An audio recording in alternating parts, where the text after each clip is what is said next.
চিমনিটা আগে বন্ধ করে দিলাম। তো যাই হোক বন্ধুরা, মাছ মাংস ডিম সবসময় খাওয়া হয়, নিরামিষও খাই, কম খাই নিরামিষটা, তো যাই হোক খাই। নিরামিষের মধ্যে ওই ধরো পনির বা ডাল, তারপর কি বাঁধাকপি, এখন যদিও কফি টফি আনা হয় না, মোটামুটি এইসবই হয়। কিন্তু এই ডালের বড়া ফড়াগুলো না করা হয় না। আর বড়মশাই অনেক দিন থেকেই বলছে মুনমুন মুসুরির ডালের বড়া করো, মুসুরির ডাল বেটে বা মিক্সিতে ইয়ে করে বড়া করো। আর আমি না একদম করা ওই দাঁড়িয়ে দাঁড়িয়ে টুকুর টুকুর করে ভাজার জন্য। তো আজকে রাতে ভাবলাম একটু ডালের বড়া করেই নিই। এই দেখো, এটা মুসুরির ডাল, শুধু ডাল, আর কিছু নেই, কিচ্ছু মেশাইনি এর মধ্যে। দেখো কিচ্ছু মেশাইনি, শুধু একটু কালো জিরে আর কাঁচা লঙ্কা দিয়েছি, আর হলুদ নুন মিষ্টি তো দিতেই হবে। ছোট্ট ছোট্ট করে বড়া ভাজবো মুচমুচ করে, বেশ ভালো লাগে খেতে।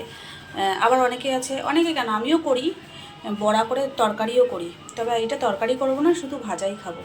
তো চলো, কারা কারা এরকম ডালের বড়া খেতে ভালোবাসো অবশ্যই কমেন্ট করে জানিও। ঝটপটের বড়াগুলো ভেজে নিই, ভাজতে তো অনেক সময় লাগবে।